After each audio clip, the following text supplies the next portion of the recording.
আজকে 8 মাস হয়ে গেছে। আমার ফুলাইনে কোনো একটা সাইডের জিনিস খাইতে পারে না, কোনো ফুলাইনে বাবা বলি ডাকতে পারে না। পরশুদিন ঈদের দিনে খুনিরা ফুলাইনে আনন্দ করে, আমার ফুলাইন যায় রয়েছে, আমার ফুলাইন কোনো কিছু করতে পারে না। আমরা মানববন্ধনে দাঁড়াইছি। আমরা প্রধানমন্ত্রী তারেক জিয়ার কাছে আমরা ন্যায় বিচার চাই, সুষ্ঠুভাবে যেন আমার ভাইয়ের খুনির বিচার করতে পারে।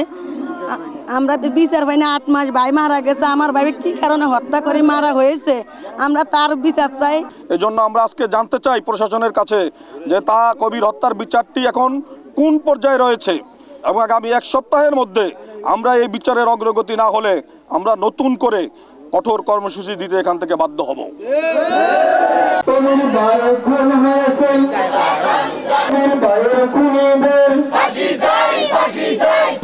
লাগলে